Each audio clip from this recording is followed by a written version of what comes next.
Selamat petang, salam sejahtera. Isu hangat petang ini, Ismail Sabri perlu segera bentang usul undi percaya, kata DAP.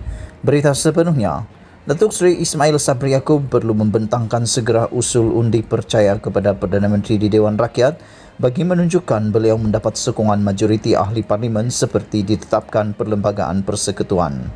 Setiausaha Agung DAP Lim Guan Eng berkata tiada sebarang alasan bagi penundaan sidang parlimen dari 6 September kepada 13 September jika usul berkenan tidak tersenarai dalam agenda atau kertas aturan persidangan Dewan Rakyat.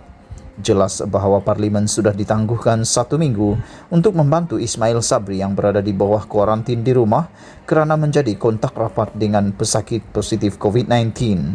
DAP menerima bahawa Perdana Menteri baharu perlu berada di parlimen ketika undi percaya sedang dipertimbangkan dan diputuskan oleh parlimen. Namun, jika tidak ada usul undi percaya, apa gunanya atau alasan penangguhan parlimen selama 1 minggu?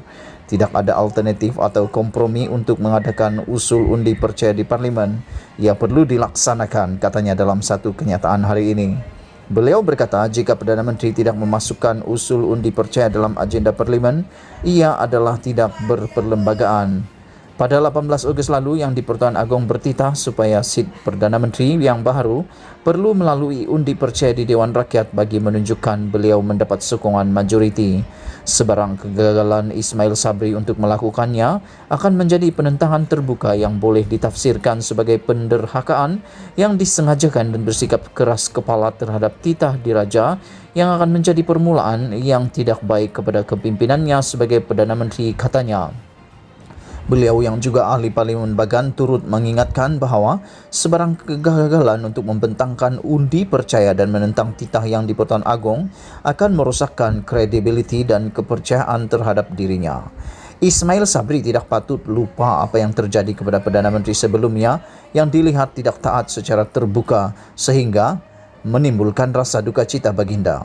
DAP tidak faham mengapa Ismail Sabri enggan mengemukakan usul undi percaya ketika Yang di-Pertuan Agong sudah mengumumkan beliau memenangi sokongan 114 ahli parlimen dan di tengah perbincangan bersama pembangkang untuk fokus memerangi wabak COVID-19, krisis ekonomi yang memusnahkan nyawa dan mata pencarian serta melakukan reformasi institusi bagi melindungi demokrasi berparlimen negara, katanya. Melainkan, kata beliau, Ismail Sabri tidak yakin dengan sokongan penuh dan tidak berbelah bagi daripada ahli parlimen kerajaan.